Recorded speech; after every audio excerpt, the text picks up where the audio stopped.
अस्सलाम वालेकुम। तो इस वीडियो के अंदर हम टाइम एंड प्राइस के फेसेस के ऊपर बात करेंगे। आप लोग ऑलरेडी लॉस करके यहाँ पर लर्निंग करने के लिए आए हो, तो इसलिए अगर आपने कॉपी पेंसिल नहीं पकड़ी और नोट्स वगैरह नहीं बनाने और वीडियो को पूरा देखने के बाद अगर प्रैक्टिस नहीं करनी, तो इस वीडियो को इसी जगह पर छोड़ दो, क्योंकि फिर ये वीडियो आप लोगों के लिए नहीं है। इस वीडियो के अंदर मैंने टाइम एंड प्राइस के फेसेस को डिस्कस करना है कि किस तरह टाइम और प्राइस एल्गोरिथम इन दोनों चीज़ों को यूज़ करते हुए एक बड़ा मूव देता है। तो इसलिए अगर आपने कॉपी पेंसिल पकड़ के नोट्स नहीं बनाने, वीडियो को इस जगह पर छोड़ दो। तो स्टार्ट करते हैं इस वीडियो को। सबसे पहले हम लोग बात करेंगे प्राइस के जो फेसेस हैं उनके ऊपर। अब अगर आप लोगों ने कोर कंटेंट के जो सीरीज मैंने यहाँ पर अपलोड की है बिल्कुल फ्री के अंदर, अगर आपने वो नहीं देखी तो मैं आपसे रिक्वेस्ट करूंगा कि आप एक दफ़ा उन्हें देख लेना, क्योंकि मैंने तकरीबन एक पूरा घंटा लगाकर समझाया था कि कंसोलिडेशन, एक्सपेंशन वगैरह इन चीज़ों को यूज़ कैसे करते हैं, इनके अंदर कौन कौन सी चीज़ें अप्लाई होती हैं और कब किस लिहाज से इन चीज़ों को अप्लाई करते हैं। तो जाहिर सी बात है मैं इसी वीडियो के अंदर हर चीज़ को कवर नहीं कर पाऊंगा, तो आप एक दफ़ा कोर कंटेंट की जो वीडियोस हैं वो लाजमी देखना, क्योंकि वो एक बेसिक चीज़ें हैं जिसके अंदर अगर आप कह लो कि पहली वीडियो से देखकर एंड तक आते हो तो आप बेसिक से एडवांस सारा कवर कर लोगे। तो सबसे पहले जो बेसिक है प्राइस के फेसिस, इसके ऊपर मैं थोड़ा बात करूंगा। अब आपने एक चीज़ याद रखनी है, प्राइस के अंदर जब भी कोई बड़ा मूव होता है वो किसी लिक्विडिटी स्वीप से नहीं होता। ठीक है, लिक्विडिटी नाम की मार्केट के अंदर चीज एग्जिस्ट नहीं करती। लिक्विडिटी सिर्फ एक ऐसा नाम है जो हम लोग यूज करते हैं ये समझने के लिए कि प्राइस आगे क्या स्टेप लेगी। रियलिटी के अंदर कह लो कि वो कोई लिक्विडिटी नाम वगैरह ऐसा नहीं होता, ये सिर्फ हम अपने अपनी आसानी के लिए चीज यूज करते हैं। जो सबसे पहला मूव मार्केट के अंदर होता है वो होता है कंसोलिडेशन। ठीक है, कंसोलिडेशन से कोई भी बड़ा मूव आता है। अब कंसोलिडेशन के अंदर आपके पास अक्यूमुलेशन भी आ सकती है और कंसोलिडेशन। अब इन दोनों के अंदर फर्क क्या है, इस चीज को समझो। कंसोलिडेशन बोलते हैं एक रेंज को जिसके अंदर कह लो कि प्राइस ने एक सिर्फ एक वैसे बॉक्स एक बनाया, प्राइस एक रेंज के अंदर ये बाई साइड और ये सेल साइड, इस रेंज के अंदर सिर्फ घूम रही है। एक मेजर हाई छोड़ा हुआ है और एक मेजर लो छोड़ा हुआ है, ना हाई को ले रही है ना लो को ले रही है, और उसके अंदर ही प्राइस सिर्फ कंसोलिडेट कर रही है। इसे बोलते हैं कंसोलिडेशन। अब उसके बाद आती है बारी अक्यूमुलेशन की। ठीक है, अक्यूमुलेशन होती है कि प्राइस बाई साइड जा रही है, एक की लेवल पर आई है और वहां पर टैप होने के बाद रिवर्स कर गई है। रिवर्सल्स के यूज रूल्स आप सबको पता है कि हमारे पास एक ओल्ड हाई या ओल्ड लो होता है जिसको लेने के बाद प्राइस रिवर्स करती है। ठीक है, ये होगी कंसोलिडेशन, एक्यूमुलेशन, एक्सपेंशन, रिवर्सल और रिट्रेसमेंट्स। इन चीज़ों को आपने जहन के अंदर रखना है क्योंकि ये हमारी बेस है। और अगर आपने इस चीज़ को नहीं ना समझना कि प्राइस किस फेस के अंदर है और हमने आगे किस फेस को ट्रेड करना है, तब आप लोग ये कभी भी नहीं समझ पाओगे कि एग्जैक्टली जो बेस्ट टाइम है उसके अंदर हमने किस चीज़ को देखते हुए ट्रेड करना है।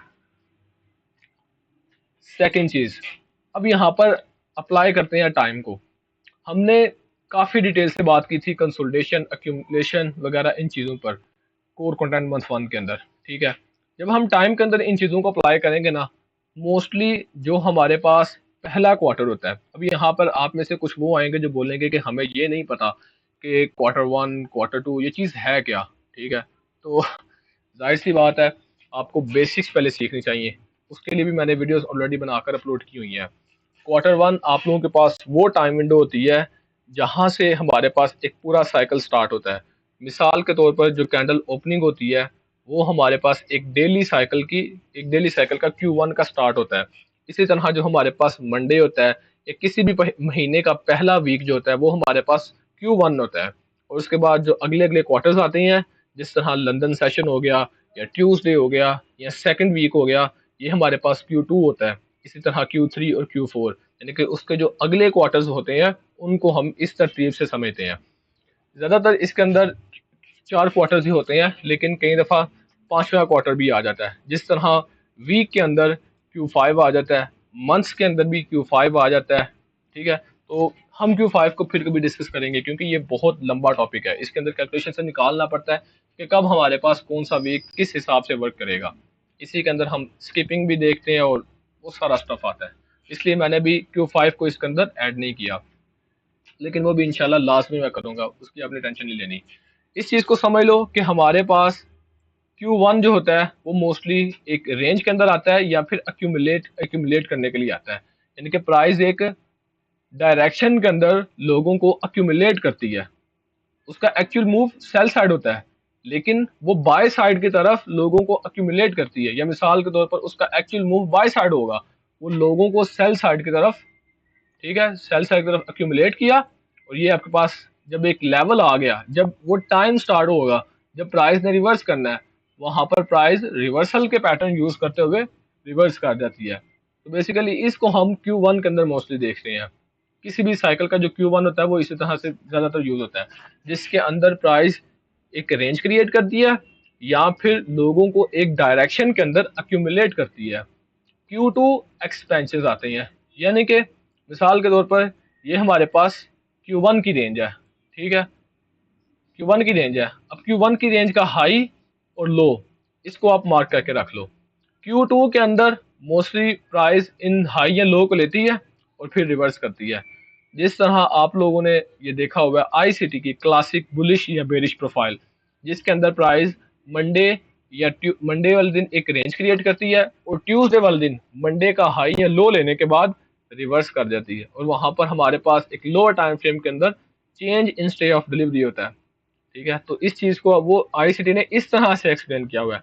बेसिकली ICT ने ये सारी चीजें कोर कंटेंट के अंदर बताई हैं, लेकिन वो सिर्फ हिंट्स के अंदर बताई हैं, और मैं आप लोगों के लिए यहाँ पर उन्हें डिकोड कर रहा हूँ। इसीलिए मैंने वीडियो का स्टार्ट के अंदर ही बोला था कि नोट्स अपने लास्ट में बनाना। तो Q3 और Q4 ये वो रियल टाइम होता है जब आप लोग ट्रेड कर सकते हो। ठीक है, Q2 को भी ट्रेड किया जा सकता है, लेकिन ज्यादातर Q3 और Q4 ये बेस्ट टाइम विंडोज होती हैं। अब इनके अंदर भी हमें कई दफा मैनिपुलेशन देखने को मिल जाती है, यानी कि कई दफा Q1 जो होता है वो ओपनिंग के साथ ही प्राइस सिर्फ एक डायरेक्शन के अंदर जाती रहती है। कई दफा Q1 से लेकर Q3 तक प्राइस जो है वो एक रेंज क्रिएट करती है, यानी कि इस तरह एक रेंज क्रिएट करती है, और Q4 जो होता है वो बाय साइड या सेल साइड लेने के बाद रिवर्स कर जाता है। ठीक है, हमने बेसिकली जो ट्रेड करना है मूव वो होगा, या वो रिवर्सल होगा या वो रिट्रेसमेंट होगा। ठीक है, या इसके अंदर भी आप देख लो कि रिवर्सल को कंटिन्यू करने के लिए जो मूव होता है हम उसको ट्रेड करते हैं। लेकिन कभी भी हम लोग कंसोलिडेशन या जूडा स्विंग, जिसे हम दूसरी जुबान में अक्यूमुलेशन बोलते हैं, इन मूव्स के अंदर नहीं आते, क्योंकि ये काफी ज्यादा मैनिपुलेटिव होते हैं और इनको समझना और ट्रेड करना काफी ज्यादा मुश्किल भी होता है। अब बारी आती है कि हम ये कैसे पता लगा सकते हैं कि कौन सा मूव हमारे पास एक क्या लेके रेंज क्रिएट कर सकता है, कौन सा मूव हमें एक डायरेक्शन दे सकता है, और किस मूव को हमें अवॉइड करना चाहिए। अब इसके लिए आसान सा तरीका ये है कि जहां पर हमारे पास दो साइकिल्स और दोनों साइकिल्स के अंदर दो क्वार्टर्स एक साथ आते हैं, आप लोग उस चीज को ट्रेड करो। मिसाल के तौर पर मंडे वाले दिन जो आपके पास एशियन सेशन होता है वो काफ़ी ज़्यादा लो प्रोबेबिलिटी होता है। ऐसा नहीं है कि कई दफ़ा वो क्या लेके मूव नहीं दिखाता, नहीं, लेकिन मोस्ट ऑफ द टाइम यानी कि मैक्सिमम टाइम वो जो हमारे पास सेशन होगा वो एक रेंज क्रिएट करेगा। इसी तरह वेडनेसडे वाले दिन न्यूयॉर्क सेशन, ट्यूसडे वाले दिन लंदन सेशन, थर्सडे वाले दिन PM सेशन। ठीक है, ये जो टाइम्स होंगे ये आपके पास हाई प्रोबेबिलिटी सेशंस होंगे। ठीक है, अब इनके अंदर भी जब आप 90 मिनट साइकिल के अंदर आओगे या माइक्रो साइकिल के अंदर आओगे या नैनो साइकिल्स के अंदर आओगे, तो वो आपके पास और ज़्यादा हाई प्रोबेबिलिटी जो होगी वो बढ़ जाएगी। इसी तरह आपके पास अगर आप मंथ्स के अंदर देखो, अप्रैल, मई, जून, ये जो कह लो कि आपके पास मंथ्स होते हैं, इनके अंदर Q2 जो होंगे मंथली साइकिल्स के, वीकली साइकिल्स के, वो काफ़ी ज़्यादा हाई प्रोबेबिलिटी होंगे। इसी तरह जब आप Q3 देखोगे किसी भी साइकिल का, उसके अंदर नीचे जो Q3 होगा वो आपको एक काफ़ी अच्छी और कह लो कि क्लीन मूव दिखाएगा। इसके अंदर क्या होता है कि ये हमारे पास हाई टाइम फ्रेम के अंदर जो साइकिल होता है वही आपके पास लो टाइम फ्रेम के अंदर साइकिल होता है। तो प्राइस बेसिकली इन दोनों टाइम विंडोज को यूज करते हुए एक डायरेक्शन तय करती है, जिसके अंदर कई दफ़ा हमारे पास काफ़ी ज़्यादा एक रेंज क्रिएट हो जाती है, और कई दफ़ा हमारे पास काफ़ी क्लीन और कई दफ़ा एक्सप्लोसिव मूव भी बन जाते हैं। तो बेसिकली इस तरह से बनते हैं। एक हमारे पास कह लो कि हाई प्रोबेबिलिटी वाला और जो स्ट्रॉन्ग साइकिल होता है वो होता है, और दूसरा हमारे पास same high probability strong cycle होता है, यानी कि Q1 ये हमारे पास एक लो प्रोबेबिलिटी साइकिल होगा, Q2 ये एक हाई प्रोबेबिलिटी होगा, Q3 ये एक हाई प्रोबेबिलिटी होगा। ऐसा नहीं है कि Q2 को Q3 के अंदर ट्रेड नहीं किया जा सकता, नहीं, ट्रेड किया जा सकता है, लेकिन वो इतना ज़्यादा हाई प्रोबेबिलिटी नहीं होगा जितना Q3 के अंदर Q3 होगा। ठीक है, तो आप इन इन सेशंस को, इन साइकिल्स को, इन क्वार्टर्स को इस तरह से भी कह लो कि यूज़ कर सकते हो। बेसिकली ये फ्रैक्चर है। अगर आप लोग सेशंस को ट्रेड करना चाहते हो, जो दिनों के हिसाब से मैंने आप लोगों को बताया, आप उन दिनों के अंदर जाकर चार्ट्स को देख लो कि प्राइस किस तरह और कितनी खूबसूरती से उन सेशंस के अंदर मूव दिखाएगी। अगर आप मंथ्स के अंदर जाकर देखोगे तो आपको वीक्स के कह लो कि जो दिन होंगे, यानी कि जो वीकली प्रोफाइल्स होंगी, उनको देखने के लिए फिर आपको मंथली को देखना पड़ेगा, और वहां पर आप देखोगे कि प्राइस किस तरह एक कह लो कि काफ़ी क्लीन सेटअप्स दिखाएगी। मोस्टली जो हमारे पास ट्यूसडे वाले दिन high and low of the week लगता है, वो इन्हीं कह लो कि इसी सीक्वेंस के लग सकता है। यानी कि वो एक हाई साइकिल का, यानी कि एक मंथली साइकिल का Q2 होगा, जिसके अंदर प्राइस ट्यूसडे वाले दिन high and low of the week लगा देती है ज़्यादातर। अब इनके अंदर हमारे पास जो पीडी रेस बनती है वो काफ़ी ज़्यादा इंपॉर्टेंट है। अब यहाँ पर आप लोगों को मैं एक बात क्लियर कर दूं, मैं यहाँ पर पीडी रेस की बात कर रहा हूँ, उन पीडी रेस की टाइप्स की मैं बात नहीं कर रहा। ठीक है, जैसे कि एक ऑर्डर ब्लॉक है ना, ऑर्डर ब्लॉक की आगे बहुत सारी टाइप्स हैं, यानी कि रेन फोर्सिंग और पता नहीं कौन कौन सी ऑर्डर ब्लॉक्स के टाइप लोग जो है यूज़ करते हैं। तो मैं ये सिर्फ आप लोगों के ऊपर छोड़ूंगा कि आपको जिस पीडी रेस के ऊपर ज़्यादा ग्रिप है, आप उसी को इसके अंदर काउंट करो। इसी तरह फेयरवेल गैप है, मैंने जो कह लो कि एक यूनिवर्सल चीज़ है, मैंने उसको आप लोगों के सामने रखा है। अब फेयरवेल गैप के अंदर बैलेंस प्राइस रेंज भी आता है, हिडन एफबीजीज भी आते हैं, उसी के अंदर इन्वर्जन्स भी आते हैं, उसके अंदर विक्स वाले गैप्स भी आते हैं, यानी कि काफ़ी ज़्यादा टाइप्स हैं। इसी तरह ब्रेकर्स होते हैं, इसी तरह हाइज एंड लोज। ठीक है, मैंने टाइप्स नहीं इसकी डिस्कस की, मैं सिर्फ आप लोगों को पीरियड का नाम बता रहा हूँ। अब मोस्टली जो ऑर्डर ब्लॉक होता है वो एक कंसोलिडेशन रेंज के निकलने के लिए इस्तेमाल होता है। जिस तरह आप में से ज़्यादातर लोगों को पता होगा, हमें मैक्सिमम के अंदर जो लोग ट्रेड करते हैं वो लोग क्या बोलते हैं कि प्राइस कंसोलिडेशन के बाद रिट्रेसमेंट नहीं करती, और कुछ ये बोलते हैं कि कंसोलिडेशन के बाद प्राइस रिवर्सल नहीं करती। लेकिन आप लोगों को कई दफ़ा ये चीज़ देखने को मिलेगी कि प्राइस एक एक्सपेंशन करेगी और उसके बाद इस तरह रिट्रेसमेंट करेगी, और सॉरी कंसोलिडेशन करेगी और रिवर्सल कर जाएगी। और जो लोग ये बोलते हैं कि प्राइस जो है वो रिट्रेसमेंट नहीं करती, आप लोगों को ये भी चीज़ देखने को मिलेगी। ठीक है, प्राइस एक एक्सपेंशन दिखाएगी, इस तरह एक्सपेंशन आएगी, प्राइस एक फिर रेंज क्रिएट करेगी, कंसोलिडेशन, कंसोलिडेशन से हर एक मूव स्टार्ट होता है, कंसोलिडेशन क्रिएट करेगी, और उसके बाद रिट्रेसमेंट। यहाँ पर कोई आपके पास फेयरवेल गैप या फिर कोई हाई टाइम फ्रेम की पीरियड होगी जो एक हाई टाइम फ्रेम के साइकिल के साथ मिल रही होगी, उसके अंदर टैप होगी और फिर प्राइस बाय साइड निकल जाएगी इन हाइस को टारगेट करने के लिए।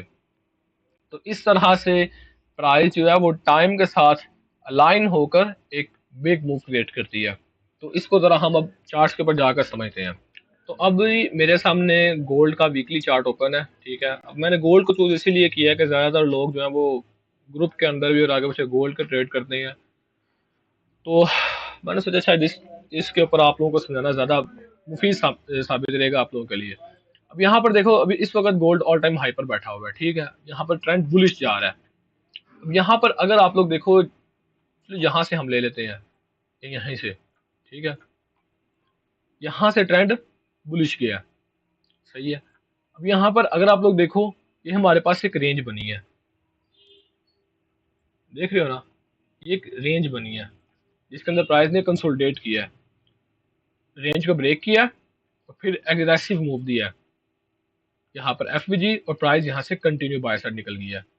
सेम इसी तरह यहाँ पर भी कंसोलिडेशन, स्टॉप हंट और रिवर्सल, कंसोलिडेशन और फिर चौबी प्राइस एक्शन, रिट्रेसमेंट। ठीक है, एफबीजी के ऊपर टैप हुई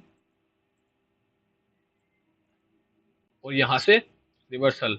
अब यहाँ पर अगर आप जाकर लोअर टाइम फ्रेम के ऊपर देखो ना, अब ये सितंबर का पहला वीक है और ये हमारे पास नवंबर का दूसरा वीक आ रहा है। ठीक है, तो इस तरह से हमारे पास हर एक जो क्वार्टर होगा वो प्रीवियस क्वार्टर के से इंफॉर्मेशन लेकर आगे मूव करता है। इस तरह से आप अक्यूमुलेशन, मैनिपुलेशन और डिस्ट्रीब्यूशन, इन चीज़ों को आप ट्रेड कर सकते हो इस तरह से। अब जिस तरह से ये देखो यहाँ पर आप, ये हमारे पास पहला वीक है। ठीक है, अब ये फरवरी का पहला वीक प्राइस ने अक्यूमुलेट की, यानी कि ये बाय साइड गई है, अगेन बाय साइड जाके नीचे आके कैंडल क्लोजिंग दी है। ठीक है, चौथा week again price buy side गई है। अब यहाँ पर क्या हुआ है, प्राइस ने पहले अक्यूमुलेट किया लोगों को बाय साइड की तरफ, और ये चौथे वीक के अंदर प्राइस ने ड्रॉप कर दी है और पहले वीक की जो रेंज थी उसके अंदर आ गई है। अब यहाँ पर आप खुद सोचें कि प्राइस ने किस तरह से accumulate यानी कि लोगों को ट्रैप किया है। पहले लोगों को बाय साइड की तरफ ले गई है और फिर एकदम से 2 हफ्ते लगे हैं प्राइस को जहां तक जाने के लिए। प्राइस ने 1 हफ्ते के अंदर सारे वो स्टॉप लॉसेस कलेक्ट कर लिए हैं। अब इस चार्ट को हम जरा लोअर टाइम फ्रेम्स के ऊपर देखेंगे। अभी मेरे सामने डेली का चार्ट ओपन है, ठीक है। अब डेली के चार्ट के अंदर अगर आप अगेन पीछे भी जाके हिस्ट्री देखोगे ना सारी, आप लोगों के सामने यही चीज आएगी, कंसोलिडेशन, अक्यूमुलेशन, ये रिवर्सल, ठीक है। और आगे से एक नया साइकिल या क्वार्टर शुरू होगा जो प्राइस को अगेन कंटिन्यू ट्रेंड का करेगा। सेम इसी तरह अक्यूमुलेशन, कंसोलिडेशन और रिवर्सल, ठीक है। हर मूव आपके पास जब भी कोई प्राइस एक स्ट्रांग मूव देगी वो कंसोलिडेशन से स्टार्ट होगा। आपने कंसोलिडेशन को हमेशा अपने नजर के अंदर रखना है। वैसे कि यहाँ पर आप देखो, यहाँ पर हमारे पास इस कैंडल पे हमारे पास फेब्रवरी स्टार्ट हुआ है, ठीक है। फेब्रवरी ओपन होते ही प्राइस पहले रिट्रेसमेंट दी है, इस एफजी पर टैप किया और प्राइस कंटिन्यू बाय साइड निकल गई है। अब यहाँ पर आप देखो कि प्राइस एक रेंज क्रिएट करने लग पड़ी थी, ठीक है। जब lower resistance sorry higher resistance लेकर उन्होंने क्रिएट करने लग पड़ी थी, बाय साइड ही गई थी लेकिन काफ़ी कह लो कि स्मॉल मूव थे। और एकदम से यहाँ पर प्राइस पे यहाँ पर पूरा मंथ लगाकर, यहाँ पर 3 हफ्ते लगाकर प्राइस बाय साइड गई है और 1 हफ्ते के अंदर प्राइस ने ड्रॉप कर दी है। वीकली एफपीजे पे टैप करके अगेन प्राइस बाय साइड जा रही है। तो ये मैं आपको समझाने की कोशिश कर रहा था। अब यहाँ पर जब आप क्वार्टर्स को अलाइन करोगे जो कि हम लोअर टाइम फ्रेम्स के ऊपर जाकर देखेंगे तो मजीद आपको समझ में आएगी। अब चलते हैं 4 आवर के ऊपर। तो अब हम 4 आवर टाइम फ्रेम के ऊपर हैं। अगर आप 4 आवर टाइम फ्रेम के ऊपर देखो, यहाँ से फेब्रवरी स्टार्ट हो रहा है और प्राइस कंटिन्यू बाय साइड गई है। अब यहाँ पर 2 हफ्तों की मूव को कलेक्ट करने के लिए प्राइस ने पहले यहाँ पर कंसोलिडेशन रेंज क्रिएट की है और फिर ये मंडे है, ठीक है। ये हमारे पास Q4 बन रहा है, जो मैंने अभी आपको थोड़ी देर पहले बताया था कि Q1 2 3 यानी कि 3 दिन प्राइस लगातार एक रेंज क्रिएट करती है और Q4 के अंदर प्राइस रिवर्स कर देती है। अब यहाँ पर मैं अपने से बात नहीं कर रहा, अब जाकर अपने चार्ट पर ये चीज़ चेक कर सकती हो। यहाँ पर हमारे पास महीने का चौथा क्वार्टर स्टार्ट हुआ है और प्राइस यहाँ से रिवर्स कर दिया और प्राइस ने अग्रेसिव मूव दिया है। सेम इसी तरह अब यहाँ पर ये कोर कंटेंट मंथ 3 का टॉपिक है, जिसके अंदर मैंने आपको बताया था कि आपके पास जो हाई टाइम फ्रेम का गैप होगा, मिड टाइम फ्रेम को स्किप करके जो थर्ड टाइम फ्रेम होगा, यानी कि इस केस के अंदर वीकली का गैप है हमारे पास, डेली टाइम फ्रेम को हम स्किप करेंगे और 4 आवर टाइम फ्रेम पर चेंज स्टे ऑफ डिलीवरी देखेंगे। अब ये हमारे पास क्या है, कैंडल ओपनिंग हुई है, सही है। ये मार्च का जो पहला वीक है कैंडल ओपनिंग हुई है और ये चेंज स्टे ऑफ डिलीवरी के अंदर था।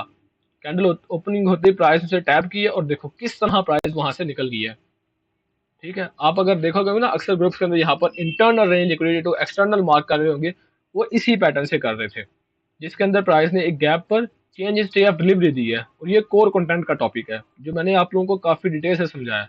वो अलग बात है आप लोगों ने सीखा नहीं है, लेकिन अगर आप लोग जाकर अभी भी कोर कंटेंट की जो सीरीज मैंने आप लोगों के लिए बनाई है बिल्कुल फ्री है और वो काफी ज्यादा प्रीमियम लेक्चर्स हैं, अगर आप वो लोग देखो तो आप लोगों को काफी हेल्प मिलेगी।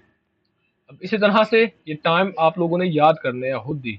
अब इसके लिए मैं डिस्क्रिप्शन के अंदर लिंक दे दूंगा, क्वार्टरली थ्योरी के जो बेसिक टाइम विंडोज हैं Q1 Q2 Q3 इनके कब ओपन होते हैं कब क्लोज होते हैं, उन सबको आप देखकर लर्निंग कर सकते हो। अल्लाह हाफिज़।